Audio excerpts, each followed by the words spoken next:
Good morning, or depending on when you're watching this, good afternoon, good evening, or good night. My name's Ross, and as always told, out of Voice Radio. So today, we are looking at Reshiram and Charizard Tag Team GX. And yes, ladies and gentlemen, it did start winning Japanese Pokemon tournaments the very first day it was legal for tournament play, like most of these Tag Team GXs tend to do. So let's have a gander at why it's so good then, shall we? Starting off, it is a Reshiram and Charizard deck. Incidentally, there's actually two here. I will show you an alternate deck list at the end. I've got two deck lists that won on the opening weekend. So starting off, the first attack here is the one I'm not terribly impressed with. It does 30 damage plus 10 more for each damage counter on this Pokemon. It's fine. It's alright. But you really have to have your opponent hit you, but not one hit KO you, and it's 2 energy, and it's just a little bit underwhelming. But 4 energy, 230 damage, and you can't use this attack during your next turn. Don't worry about it. We've had a million Pokemon like that in the past, it's never been an issue. And then a big attack, 3 energy, 200 damage, but what you really want to do is 6 energy, 300 damage, not affected by any effects on your opponent's active Pokemon. So you're one hit KOing anything, because even if they've got something that would stop you attacking, they're not stopping you attacking. It is a big, powerful, smashy Pokemon. I'll pop a link to my analysis of the card in the description. And in fact, there's a couple other new cards. I'll pop all of them in the description. It's a big, smashy, powerful card, and honestly, there are only 2 challenges in this deck. Getting the energy on, and drawing enough cards that you've got what you need. And ladies and gentlemen, this deck's hooking you up nicely. This deck is awesome. And we do need a few new cards here. First of all, we've got the new Salazzle. And the new Salazzle, very simply, discard 1 card from your hand, a fire energy, and draw 3 cards. It is Heat Factory Prism Star, which incidentally we are also playing in this deck, obviously. And this just gives you the draw power. This just gives you all the draw power you need to make sure that you can be getting all the cards you need so you can be going ahead and winning the game. It's a little bit crazy good. The other new card we're playing here that's really important is Volcanion. Now, I'm going to be honest with you, I was a little bit reticent about the new Volcanion, but honestly, it's apparently working. 2 fire energy, 50 damage, but 1 turn if you've got 4 or more fire energy in play, which you often will. But 1 fire energy, search your deck for a fire energy and attach it to one of your Pokemon. Underwhelming. If it's your first turn, and you're going second, search your deck for 3 fire energy and attach them to your Pokemon in any way you like. So if you're going second, turn 1 Volcanion is great. And then Salazzle basically makes sure that you're going to get the turn 1 Volcanion here. But we can, of course, ladies and gentlemen, go further. Now, I know we're doing this slightly out of order, but we need to talk about Kiawe. We all know what Kiawe does. Search your deck for 4 energy, attach it, job done. It is an alternative to Volcanion. And we need to talk about the new card, Welder. Welder is a phenomenal new supporter card that lets you attach 2 fire energy from your hand to one of your Pokemon and draw 3 cards. It's nuts good. And they really are how the deck works here. You've got Welder, Volcanion, and Kiawe to get the energy on. And then you've got Salazzle as your draw engine. The other new card we have to mention right now is Fire Crystal. Fire Crystal is an absolutely crucial card. It lets you pick up 3 basic fire energy from your discard pile and put them into your hand. Now that is very important because then you can attach them using Welder.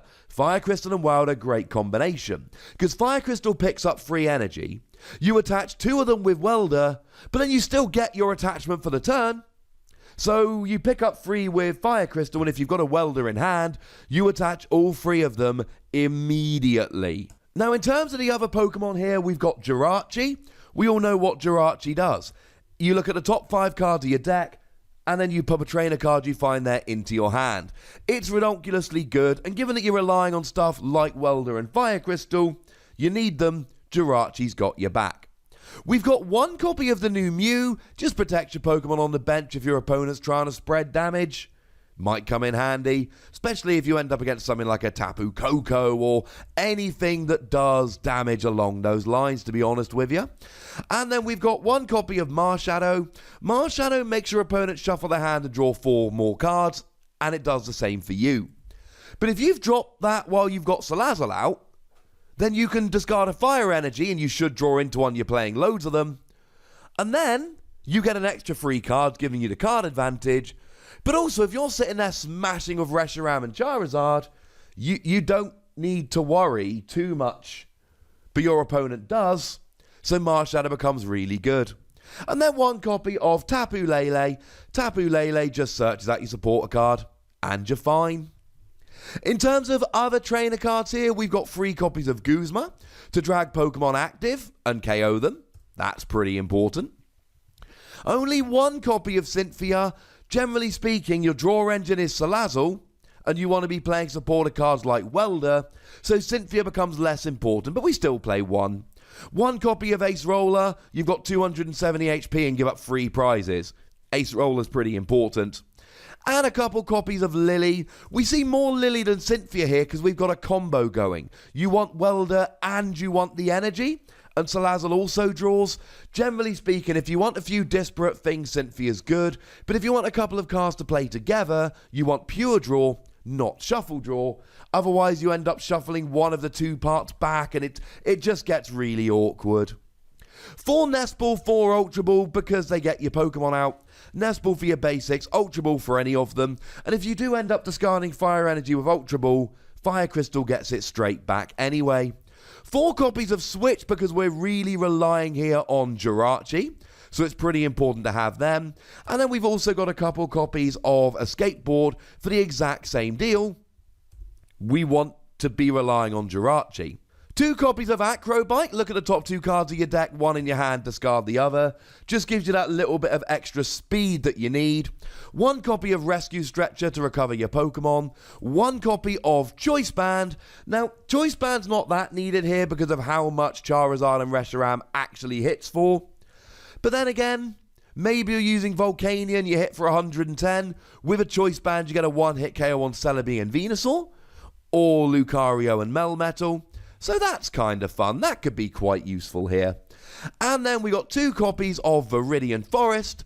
Just helps you search out your basic energy. Obviously, you'd rather just be using Heat Factory Prism Star every turn, but it's a Prism Star Stadium. You can only put 1 in your deck. It's not always an option. So here is the first list in its entirety. Very much Jirachi Welder focus. Salazzle to draw, Jirachi to get your trainers, and Welder to attach your extra energy.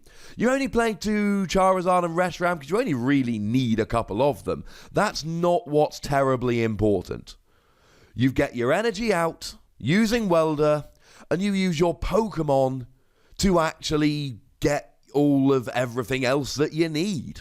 Now, our second list was sent to us by the lovely ADVGYN. Code 64X gave us our first list, and it's rather similar.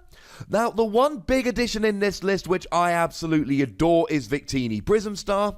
You're discarding a whole bunch of energy. Victini Prism Star just shuffles all your basic energy back in your deck and does 20 damage for each energy shuffled back. It's crazy good, and I love it. But there's also a free 2 Flareon GX line. I love Flareon. I love that it can do 190 and it only gives up 2 prizes, whereas Charizard and Reshiram gives up 3. And to be honest, Charizard and Reshiram discards more energy than stuff in the other list, so maybe Victini works better if you're playing your Flareon. And then we also see a 1/1 copy of Ninetales here, which is kinda cool. Ninetales is the one from Team Up, whereby you can discard 2 fire energy from your hand and drag a Pokemon into the active, very much like a Guzma would. Again, we're playing a more energy discarding list, so maybe this works better. The other thing we see is 3 copies of Fiery Flint, but again, Flareon attaches from your hand like Welder does, and Ninetales discards from your hand, and you want to get energy in the discard, and you got to discard 2 cards to play Fiery Flint. So this is more of a discardy kind of list, where you're discarding energy and taking advantage of it in the discard. It's still using Welder to attach extra energy. It's still using Salazzle to draw extra cards. It's a very similar list. The difference is we're dropping the Jirachi stuff and adding in Flareon, Ninetales, Victini, and Fiery Flint. It's a very similar list. So there we go, ladies and gentlemen. Those are two Charizard and Reshiram winning lists from the first weekend. And believe me, I told you this when this card was revealed and I analysed it. I told you that I was very confident this will become another tag Team GX that started winning immediately in Japan. And given that it's been one weekend and I've already got two different winning lists for you, I think it's fair to say it's doing pretty well. This deck is not going anywhere. And sure, the list might change a little bit here and there, but this is a phenomenal deck which is going to be doing very, very well for a long time to come. But I would very much like to know what you think about it and how you would be playing it. So please do let me know in the comment section. Go nuts! But please do remember the rule, ladies and gentlemen. Be nice, would ya? And then make sure you like this video, subscribe to this channel, follow me on Twitter at @TheWassy, and Twitch for some live action at twitch.tv/PTCGRadio. If you want to support the channel, get some bonus podcasts and all of that, head on over to patreon.com/PTCGRadio, where you can do exactly that. And please do make sure you're checking out youtube.com/WassyPlays, where we talk about, well, games that don't have Pokemon in. But by far the most important thing, as always, look after yourselves till next time. Thank you very much for watching. My name's Ross, and you've been watching PTCG Radio.